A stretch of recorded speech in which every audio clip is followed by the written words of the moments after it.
Snow fell heavy over Cedar Hollow, a town long forgotten by time and mercy.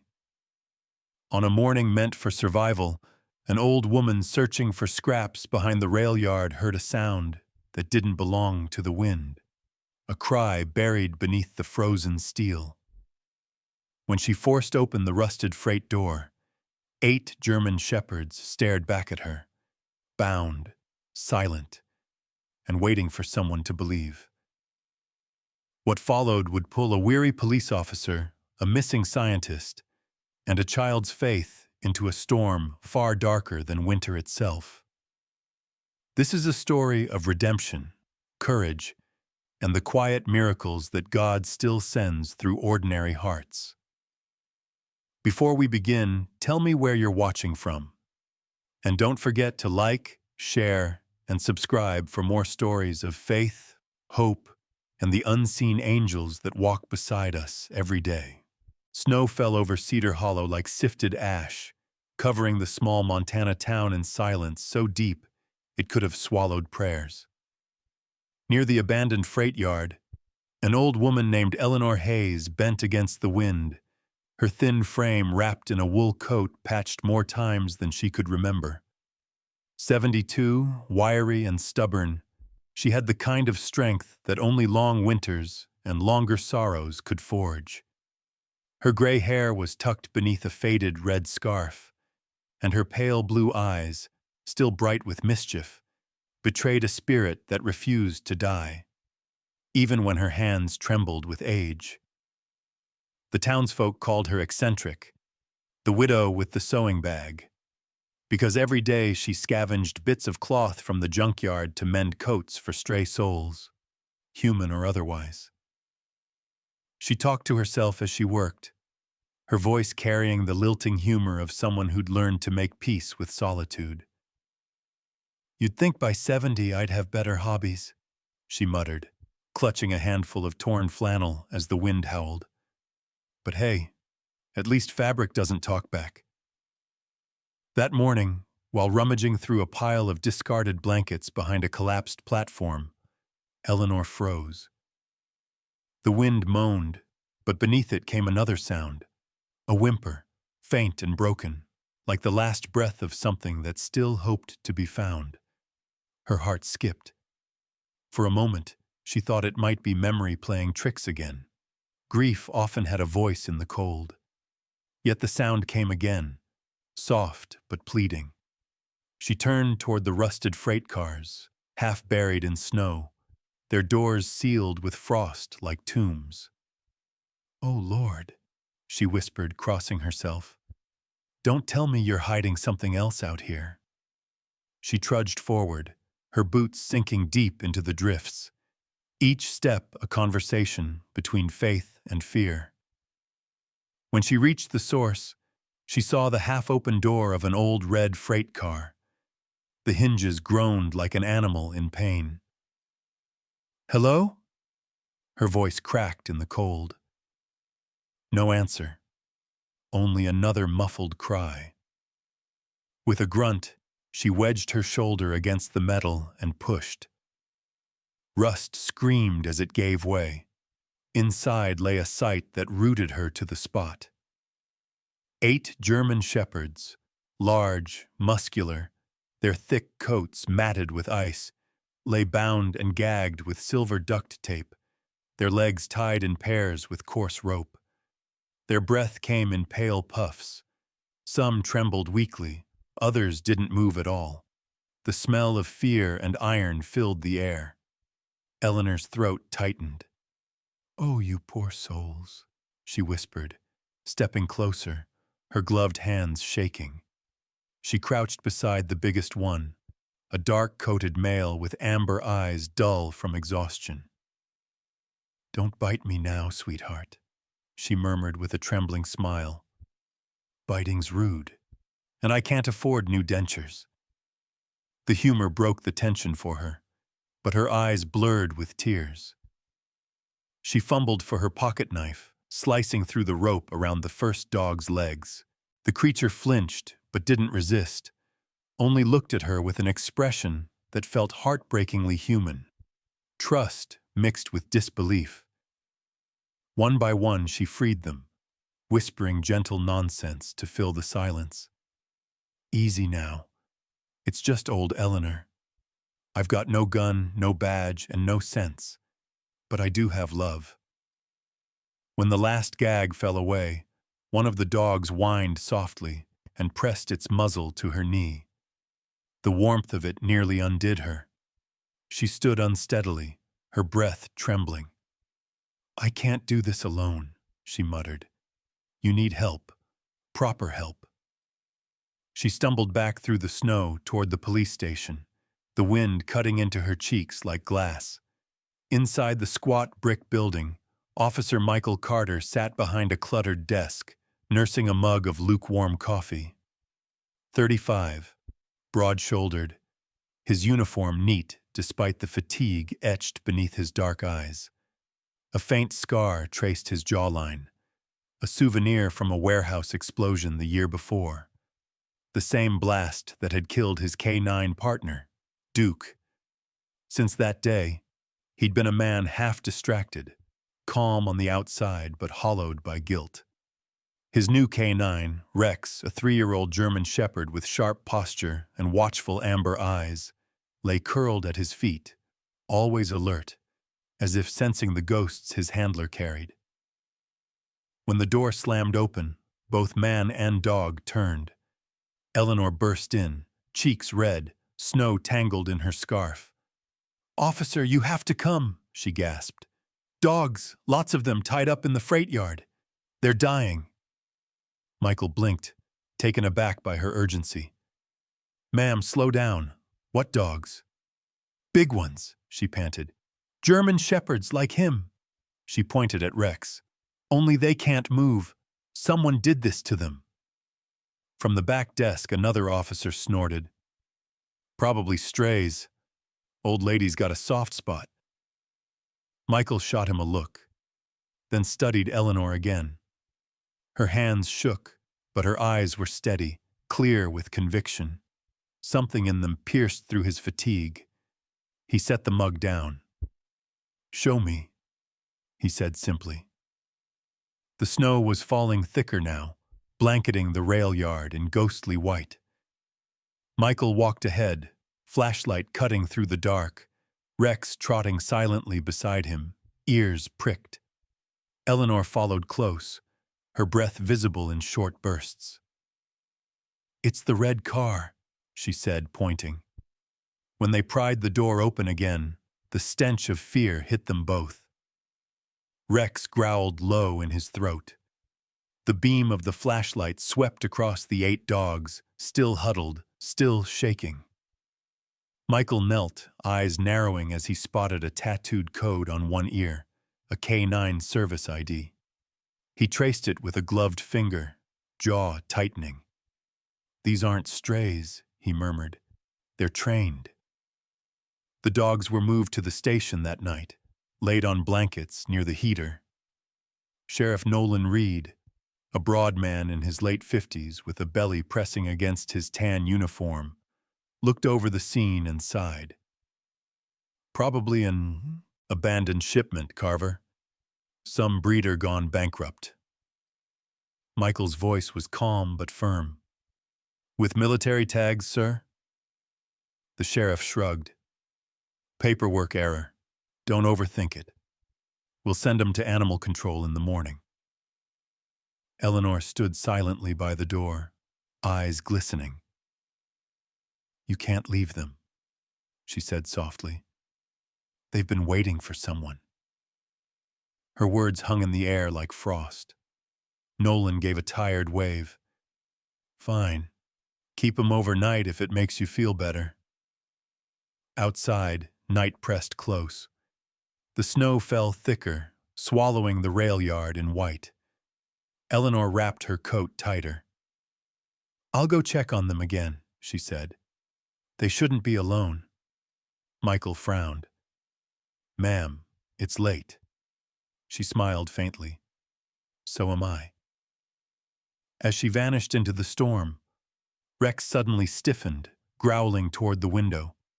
Michael followed his gaze to the monitor, a grainy feed from the yard. For a second, a figure moved near Warehouse 9, dark against the snow. Then the screen flickered and went black. Somewhere metal screamed, a door shifting in the wind, or something else. The night held its breath. The storm had not relented overnight. Snow still pressed against the windows of the Cedar Hollow police station like a living thing trying to get in. Officer Michael Carter sat hunched over his desk, sleeves rolled up, a mug of black coffee untouched beside him. His eyes, dark and steady but rimmed with exhaustion, reflected the pale glow of his monitor. He had spent the entire night combing through the files recovered from the freight yard. Numbers, codes, classifications, all cold, clinical, and wrong. According to the reports from Haven Ridge K-9 Academy, every one of the 8 rescued German shepherds had been decommissioned for medical instability and labeled unfit for service. But the attached medical scans told another story. Heart rate, reflex response, bone density, obedience scores, all perfect. Too perfect, he murmured. His jaw tightened, the faint scar across it catching the light. It was the same scar he'd gotten the night his former K-9 partner, Duke, had died in a blast. Numbers hadn't saved Duke either, he thought. They never lied. But people did. Across the room, Eleanor Hayes stood by the radiator, her small frame bundled in 2 coats that barely kept the chill from her bones. Her gray hair escaped from under her scarf in wisps, catching the morning light like threads of frost. She rubbed her hands together and smirked. "You stare at those numbers long enough, son. They'll start whispering lies back at you," she said. "But I can already smell it. Pure, polished deceit." She tapped her nose proudly. "The Lord took my eyesight, but he sharpened my nose for nonsense." Michael gave a half-smile despite himself. He'd never met anyone who could make grief sound like a joke. Eleanor had spent years alone since her husband died of pneumonia during one of Montana's worst winters. Yet beneath her dry humor was a quiet, enduring faith, one that irritated cynics and comforted the broken in equal measure. Rex lay curled by the desk, his thick coat dusted with stray snowflakes from their last patrol. The dog's fur was a rich blend of black and tan, his posture disciplined yet relaxed. Every time Michael shifted, Rex's ears flicked up, as though tethered to his handler's heartbeat. He was 3 years old, trained to read human cues better than most humans could read themselves. When he wasn't working, he rested his head against Michael's boot, the silent reminder that loyalty could survive even after loss. Michael opened another file, a scanned signature at the bottom of a falsified report. "Dr. Avery Lang," he read aloud. "Head of Veterinary Diagnostics, missing for 3 weeks." He leaned back, rubbing the bridge of his nose. Lang's name stirred faint memories. A government training conference years ago, a presentation on canine trauma therapy. A kind man, soft-spoken, glasses always slipping down the bridge of his nose. The type of person who'd rather talk to dogs than generals. And now, vanished. Eleanor peered over his shoulder, squinting at the documents. "That's too clean," she muttered. "If someone's lying, they're lying with a ruler and a steady hand." Michael chuckled under his breath. "I'll take that as professional wisdom." He stood, grabbing his coat. "I'm heading back to the freight yard. Maybe we missed something." The wind bit hard when they stepped outside, and the snow had turned sharp as salt. Eleanor trudged behind him, her cane tapping against the frozen ground, while Rex led the way, nose low, tail stiff. The rail yard was a graveyard of steel, rows of abandoned cars leaning against each other like old drunks. Michael climbed into the red freight car again, sweeping his flashlight across the floor. The straw they'd laid for the dogs was half frozen now. Something metallic glinted near the corner. He crouched and pulled it free. A rectangular metal tag, its surface scratched but legible. Batch G17, he read. Military logistics format. He pocketed it, his gut twisting. This isn't just about abandoned dogs. Rex barked suddenly, sharp and urgent, his ears pointing east. Michael followed his gaze. Faint tracks leading away from the yard, toward the Depot 9 warehouses that loomed in the distance, half buried in snow. "Let's move," he said, and Rex darted ahead, the leash taut in his hand. Eleanor followed slower, muttering prayers to no one in particular. Depot 9 was an old storage complex on the outskirts of town, long abandoned after a fire years ago. The corrugated metal roof sagged inward, and the broken sign above the main gate swung weakly in the wind. "If this place had a smell, it'd be secrets," Eleanor whispered. They forced the gate open, hinges screaming like old ghosts. Inside, the air was thick with the cold tang of chemicals. The beam of Michael's flashlight revealed rows upon rows of steel cages, each containing a motionless shape. When he moved closer, he saw them clearly. German shepherds, just like the ones they'd rescued, all with IV tubes in their necks, chests rising faintly. Sedated. The silence was suffocating. "Dear God," Eleanor's voice broke. "Who could do this?"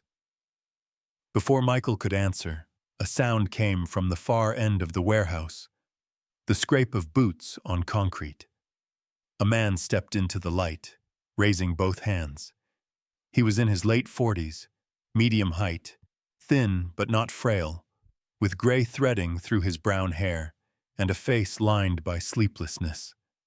His wire-rimmed glasses were cracked on one side. "Don't shoot," he said hoarsely. I'm Dr. Avery Lang." Michael lowered his weapon slightly, eyes narrowing.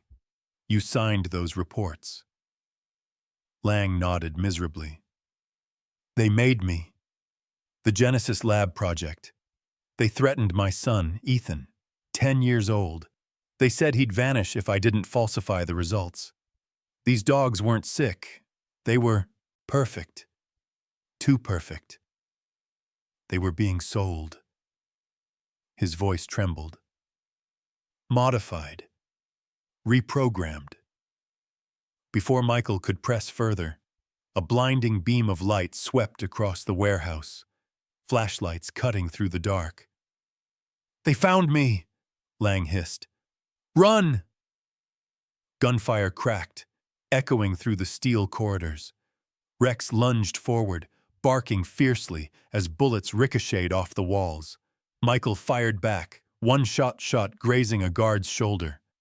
Another bullet tore through his coat, grazing his arm. "Go!" he shouted to Eleanor and Lang. "Take the side exit." Rex slammed into one of the assailants, teeth clamping down on the man's wrist, dragging him to the ground. Michael staggered but kept firing, covering their retreat. Snow blasted into the warehouse as the side door burst open, wind screaming like sirens. They stumbled into the blizzard, Eleanor clutching Lang's arm, Michael bleeding but steady, Rex bounding beside them, eyes wild with adrenaline.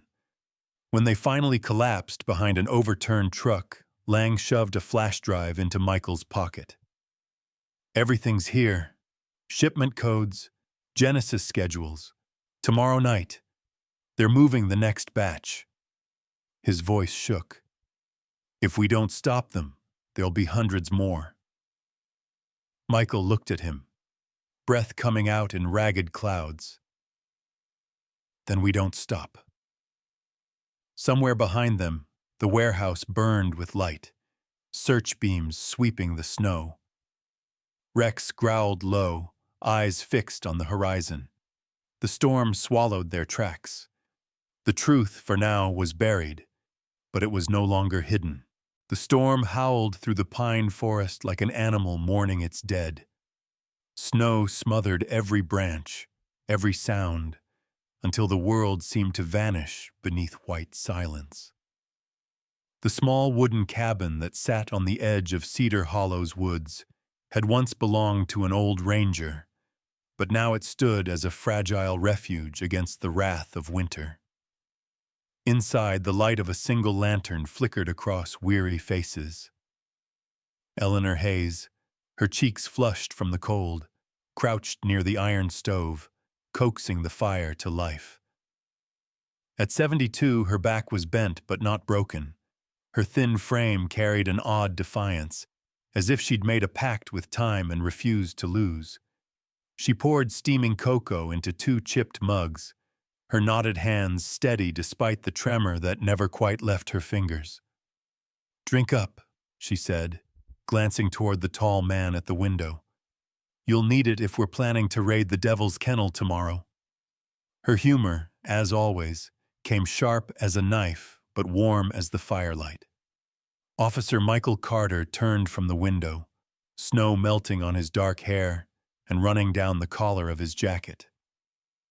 35, broad-shouldered, with a face shaped by both discipline and grief, he carried the kind of sadness that doesn't shout but sits quietly in the eyes. The faint scar on his jaw caught the glow from the stove, a reminder of the explosion that had killed his former K9 partner years ago. That scar had changed him. It had carved away arrogance and left behind a man who distrusted miracles but still chased them. He accepted the mug from Eleanor and managed a tired smile. "You call it a kennel," he said. "I call it a nightmare in uniform." By the door, Dr. Avery Lang sat hunched over a pile of papers and a small radio transmitter. His thin hands, stained with ink and exhaustion, trembled as he adjusted the dials. Lang was in his late 40s, his brown hair streaked with gray, his round spectacles constantly slipping down the bridge of his nose. Once a respected military veterinarian, he now looked like a man hollowed out by guilt. "If Genesis moves the next shipment at dawn," he murmured, "we'll have one chance to intercept before the dogs disappear again." His voice cracked when he spoke his son's name under his breath. Ethan, the boy Genesis had taken to ensure his silence. Eleanor watched him quietly, seeing the fear in his hands more than in his face. "You can't fix what's gone," she said softly, "but you can save what's left." Lang gave her a grateful, brittle smile. Near the hearth, Rex lay stretched out on the wooden floor, his head resting on his paws. The firelight shimmered in his amber eyes, turning them molten gold.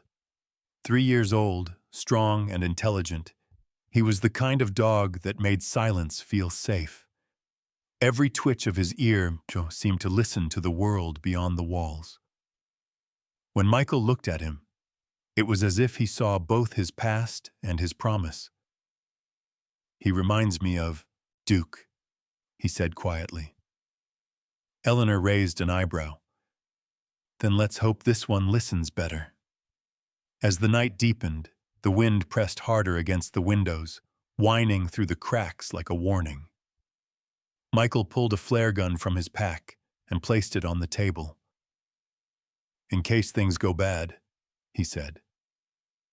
Eleanor tilted her head, curiosity bright in her tired eyes. "What's that, boy?" "A flare," he explained. "Red light means danger. You fire it straight up, and help knows where to find you." She smirked. "You think this old bird can't learn new tricks? Show me." He did, laughing despite the ache in his shoulder. Then he taught her simple Morse code, short taps for dots, long for dashes. he said, tapping the table. That's SOS. It means someone's still fighting. Eleanor repeated the rhythm perfectly and winked. Ba lon tuoi, but not slow. For a while, peace held. The fire crackled, Lang scribbled coordinates, Rex dozed, and Michael allowed himself to believe the storm outside might pass. But peace, in Cedar Hollow, was always a lie waiting to break. The first warning came when Rex's head snapped up, a low growl vibrating in his chest. Michael froze, then killed the lantern. Darkness swallowed the cabin, broken only by the blue shimmer of snow beyond the window. The growl deepened. A second later, the sound of boots crunching outside. Then, glass shattered. The window exploded inward as a shadowed figure crashed through, white snow and black cloth colliding in a blur. "Down!" Michael shouted. Rex leapt like lightning, his teeth sinking into the intruder's arm. Another figure kicked the door open, gun raised. The muzzle flash lit the room. White uniforms, polished rifles. Cole Vance had arrived. Vance was tall, with a lean build wrapped in a pristine white parka, his black gloves spotless even in the chaos. His hair was slicked back, and his eyes were a cold, surgical blue. He moved with the confidence of a man used to control. "You should have stayed in town, officer," he said, voice smooth as ice. "Genesis doesn't like nosy heroes." Michael fired once, grazing the doorframe. "Heroes are overrated," he muttered, shoving Eleanor and Lang toward the back exit. "Go now!" The old woman didn't argue. She grabbed Lang's arm, and the two slipped into the storm as Rex kept the attackers busy. Michael followed, ducking low as another bullet shattered a lamp. The cold hit them like a wall when they burst outside, the wind shrieking through the trees. Snow blinded, bit, and buried. They ran along the old rail line, half covered by ice, using the frozen track as their guide. Behind them, Vance's men shouted orders, their lights slicing through the white fog. In the woods, Eleanor stumbled once, catching herself on Michael's arm. "You all right?" he asked. She nodded, breath ragged. "Just out of practice at being chased by devils." Rex circled, them, ears up, herding them forward like his life depended on theirs. Somewhere in the distance, Lang's radio crackled to life, picking up a faint transmission through the static. "Transfer Ethan at dawn." The words stopped them cold. Lang's eyes went wide. "They're moving him," he whispered. "My son." Michael's jaw set, and something fierce lit behind his calm exterior. He reached for Eleanor's shoulder. "We're not letting them take him." She met his gaze, snow clinging to her lashes.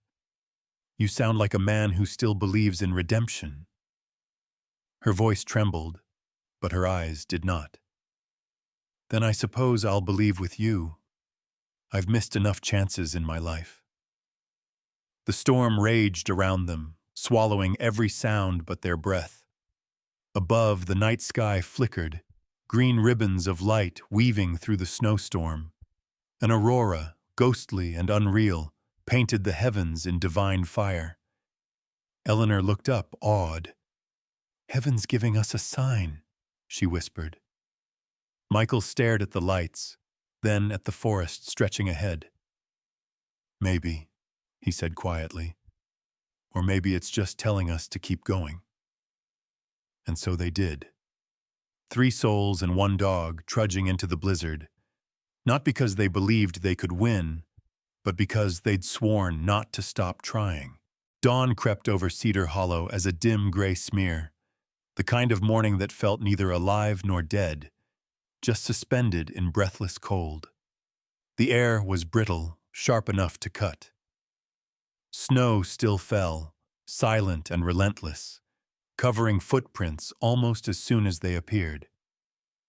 Against that pale desolation, three figures moved, bent, cautious, half ghosts in the white. Michael Carter, Eleanor Hayes, and Dr. Avery Lang, with the German shepherd Rex leading ahead, his coat a dark streak of motion against the frost.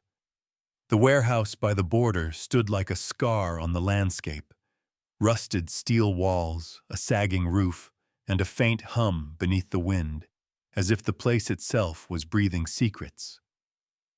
Michael crouched behind a snowdrift, his breath clouding in front of him. The cold bit through his jacket and deep into his wounded shoulder, reopening the ache from the gunfight nights before. He ignored it. His eyes, dark and steady beneath furrowed brows, swept the perimeter through the rifle scope.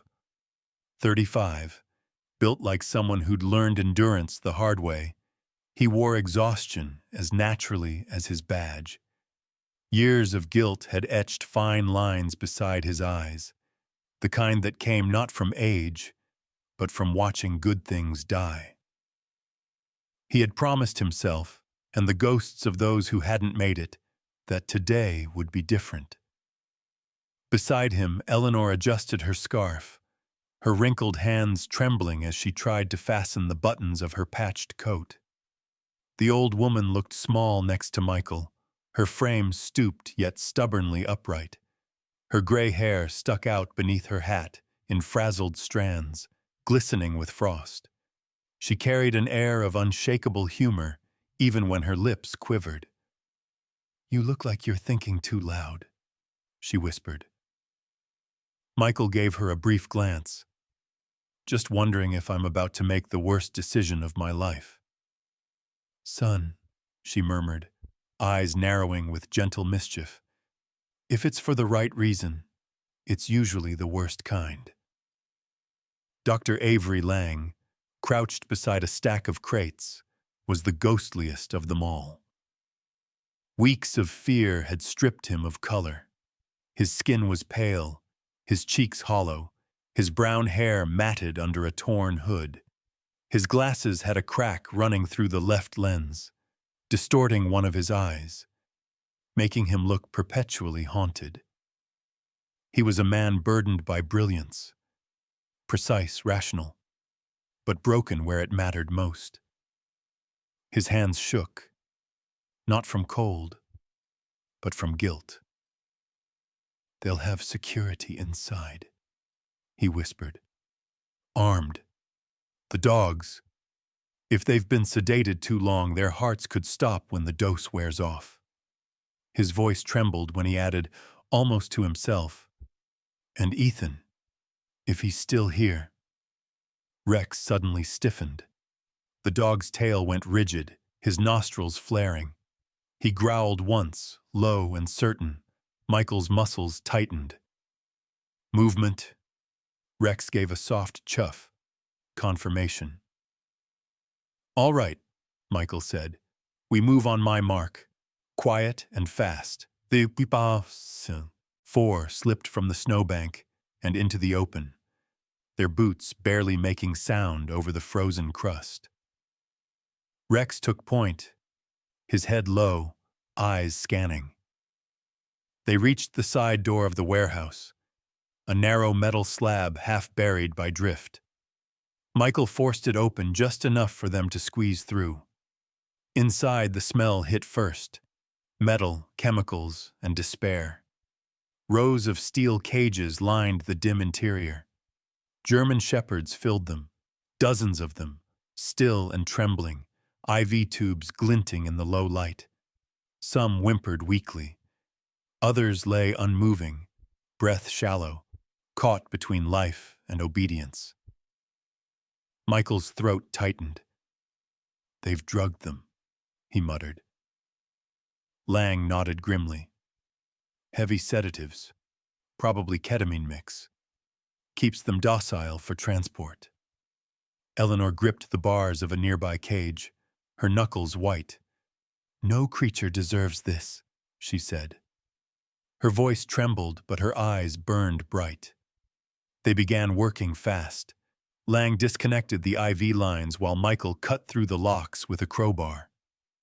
Rex moved constantly, nose twitching, circling the area in wide loops, checking corners, doors, shadows. "Good boy," Michael whispered once, and Rex's ears flicked back, acknowledging but never pausing. Then, behind a stack of cargo crates, a faint cough. Michael swung the flashlight toward the sound and froze. A boy, no more than 10, lay bound and shivering on the cold floor. His face was pale, lips tinged blue, but his eyes, startled hazel, were very much alive. "Ethan!" Lang gasped, stumbling forward. The boy blinked, voice faint. "Dad?" Lang's breath broke. "I'm here, son. I'm here." Michael sliced the ropes, helping Lang lift the boy. "We have to move," he said. "Now." But before they could reach the exit, a voice rang out behind them, smooth, mocking. "Going somewhere, officer?" The air cracked with gunfire. Metal screamed as bullets ricocheted off cages. Michael dove, dragging Lang and Ethan behind a crate. Rex snarled, launching forward like lightning. Through the haze, a figure emerged. Captain Doyle, tall and broad, with the kind of build that made armor look like cloth. His square jaw was rough with stubble, his blonde hair cropped military short, his mouth twisted in a smirk that didn't reach his eyes. "You think one sentimental cop can bring down Genesis?" he shouted. "You're chasing ghosts." Rex slammed into one of Doyle's men, teeth sinking into fabric and flesh. Michael fired back, the sound deafening. Pain exploded in his shoulder, the same one torn open before. He gritted his teeth, refusing to go down. Eleanor crouched behind a barrel, fumbled with something in her coat pocket, the flare gun Michael had taught her to use. Her hands trembled violently, but her mind was clear. She remembered his words. "If it's danger, aim high and pull." She whispered a shaky prayer. "Lord, guide my aim." The flare shot upward with a hiss and a roar, streaking through a hole in the broken roof. A moment later, the sky erupted in red fire, burning against the snowstorm like a wound in heaven. Doyle blinked, startled by the sudden glow. "What the—" The warehouse fell into chaos. The German shepherds, awakened by the sound and light, began to stir. One barked, then another, until the air filled with a chorus of fury. A cage burst open, then a second, and a third. The pack poured out like living thunder, their claws clattering against steel, their voices rising in defiance.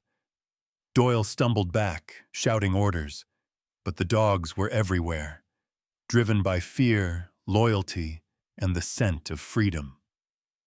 Outside, the faint chop of helicopter blades grew louder. Red and blue lights flashed through the storm as federal agents descended upon the compound. The gunfire stopped.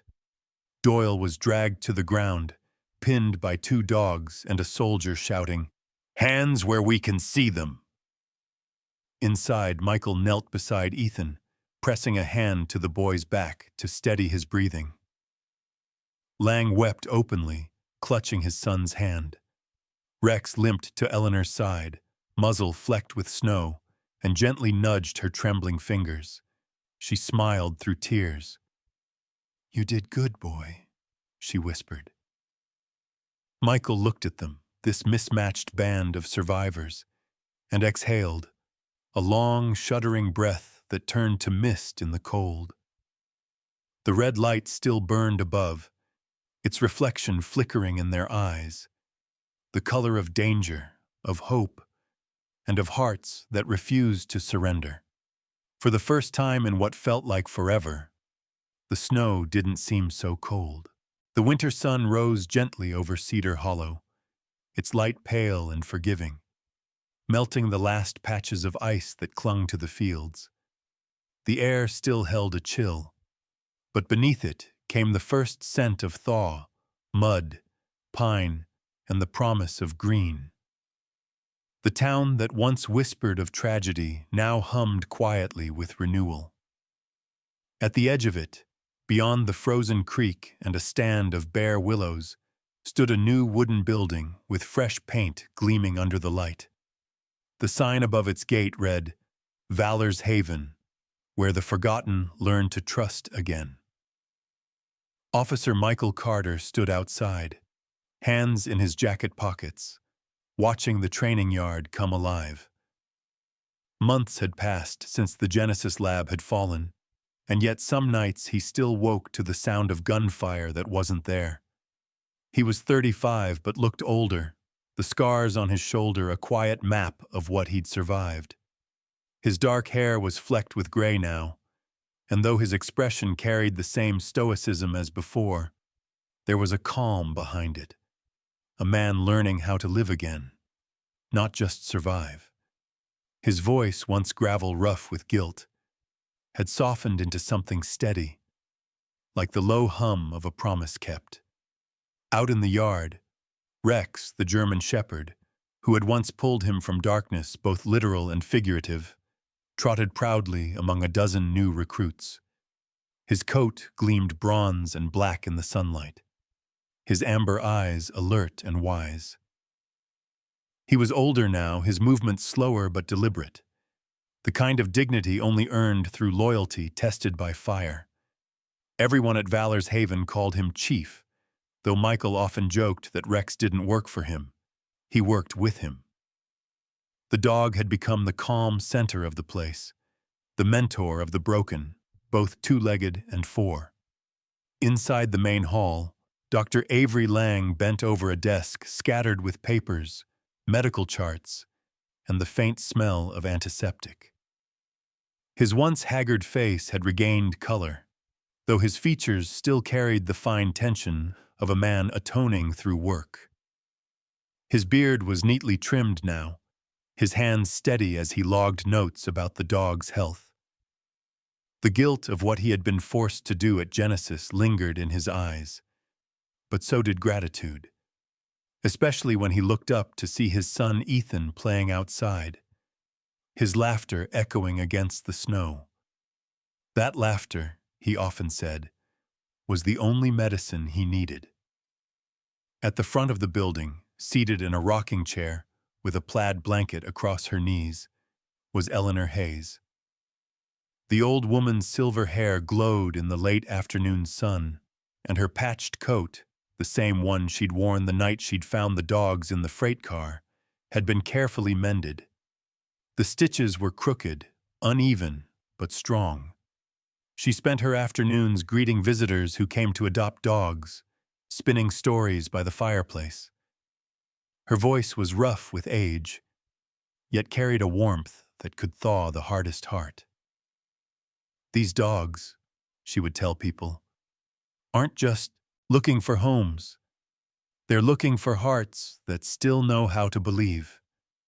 Then, with a wink, she'd add, "And trust me, they'll test yours before they give you theirs." Her humor disarmed grief. Her faith steadied the place more than any sermon could. One afternoon, the snow began to melt into thin rivulets, and laughter filled the air as Ethan threw a stick across the field. Rex bounded after it, his paws kicking up sprays of slush, followed by a pack of German shepherds like a tide of joy and muscle. Their barks rose into the cold wind, a song of life returning. Michael watched from the porch, arms crossed, a faint smile on his lips. A car pulled up on the gravel road, tires crunching softly. Sheriff Nolan Reed stepped out, his heavy coat unbuttoned for the first time anyone had seen that winter. The man's face, weathered by years of duty and doubt, softened as he approached. He was nearing 60, with graying mustache and eyes that had seen too much but never turned away. "Quite a place you've built," he said, nodding toward the yard. Didn't think I'd live to see something good rise from that mess. Michael shrugged, half smiling. Took all of us to get here. Nolan's gaze followed the dogs as they played. You were right, you know. Sometimes justice needs more than laws. It needs heart. He paused, then added quietly, That's something I forgot for a while. Michael met his eyes. So did I. The two men stood in silence, the kind that didn't need words, only understanding. Later that evening, as twilight spread its violet hush, Eleanor joined them on the porch. She tucked her blanket tighter and looked toward the wooden sign now glowing faintly in the lantern light. You see that? She said softly. Valor's Haven. Has a nice ring to it, doesn't it? Sounds like Hope wearing a collar. Michael chuckled, but his throat tightened. You gave it the name, he said. We just built the walls. She smiled, her gaze drifting upward toward the pale sky where the first stars began to appear. Walls are easy, she murmured. It's trust that takes work. From across the yard, Ethan called, Mr. Carter, watch this! He threw the stick again, and Rex sprinted after it with renewed energy. The boys' laughter blended with the barking dogs, the wind, and the soft crunch of melting snow, a symphony of second chances. Michael looked at them, his breath misting in the cooling air. Maybe we're all just strays, he said quietly, trying to find a place that feels like home. Eleanor's hand found his arm, her touch frail but certain. Then you found it, she whispered. As the sun dipped beyond the trees, its final light touched the words on the wooden sign, where the forgotten learn to trust again. And for once, Michael believed it. Sometimes, miracles don't arrive with thunder or shining wings. They come quietly, through ordinary souls who refuse to give up. A tired officer who chose compassion over protocol. An old woman who still believed that one act of kindness could change a life. A loyal dog who guarded hope when the world turned cold. Together, they reminded us that faith isn't always about seeing angels. Sometimes, it's about being one for someone else. In our world today, noisy, hurried, and often divided, God still whispers in small ways, through a helping hand, a rescued life, a moment of courage when no one is watching. And every time we choose love over fear, every time we stop for a soul in need, we become part of that divine miracle. So if this story touched your heart, share it. Let it travel farther than words can go. Leave a comment with your thoughts. Subscribe for more tales of faith and redemption. And may the Lord bless you and your loved ones with peace, strength, and the quiet light of His endless love. And remember, sometimes all heaven needs to move is one small heart willing to listen.